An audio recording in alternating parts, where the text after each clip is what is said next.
Welcome to twinkle star school అండి. ఈరోజు నేను సెలెక్ట్ చేసుకున్న టాపిక్ వచ్చేసి ఇది రైట్స్ ఆఫ్ ద చైల్డ్ అనమాట. ఇది ప్రతి ఒక్కరికి తెలియాల్సిన విషయం. మ్యాక్సిమం అందరికి తెలిసి ఉంటుందనే అనుకుంటున్నాను. బట్ తెలియని వాళ్ళకి అర్థమవుతుంది. దాని గురించి అవేర్‌నెస్ వస్తుందనేసి నేను ఈ పెయింటింగ్ అయితే వాల్ మీద వేయించడం జరిగింది. అందులో మనకు right to education, listen to children, create safe space, right to safety and ensure nutritional meal.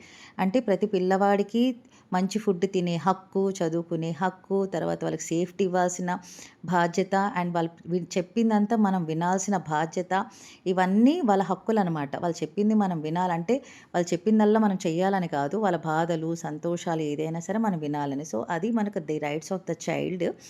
So, ఇంతలో మళ్ళీ అది చూసుకున్న తర్వాత నేను మళ్ళీ చెస్‌లో పార్టిసిపేట్ చేయడం జరిగింది. చెస్ మన స్టార్ అకాడమీ ఉంది గదా! ఒకసారి వచ్చి పిల్లలతో చక్కగా అందరితో ఒకసారి వాళ్ళనంతా చూశాను. అసలెంత షార్ప్ అయిపోయారంటే పిల్లలు. ఎవ్రీ మంత్ వాళ్ళకి డెవలప్‌మెంట్ ఉంటుందండి. సో, అందరిని చెక్ చేయడం జరిగింది. చాలా హ్యాపీ ఫీల్ అయ్యాను. నేను చిన్నప్పుడు చేయలేనిది మాకు అప్పట్లో మా స్కూల్‌లో లేదండి. ఇప్పుడు అన్ని ఫెసిలిటీస్ ఉన్నాయి కాబట్టి అందరూ చక్కగా నేర్చుకుంటున్నారు. సో, అది హ్యాపీనెస్ అనిపిస్తుందనమాట. మా స్టార్ అకాడమీలో ఎంతమంది పిల్లలు నేర్చుకుంటున్నారు కదా! చెస్ అనేసి. సో, ఇక్కడ వీళ్ళతో అంతా ఆడుకోవడం జరిగింది. వాళ్ళు ఎంత షార్ప్ అయ్యారని చెక్ చేసుకోవడం జరిగింది. అదనమాట ఈరోజు విషయం. స్టార్ అకాడమీలో ఏం జరిగింది అని. సో, కింద వాల్ పెయింటింగ్ చూసి వచ్చేసాను. ఇది కొటేషన్ బా నచ్చిందండి. మీరేమనుకుంటున్నారు?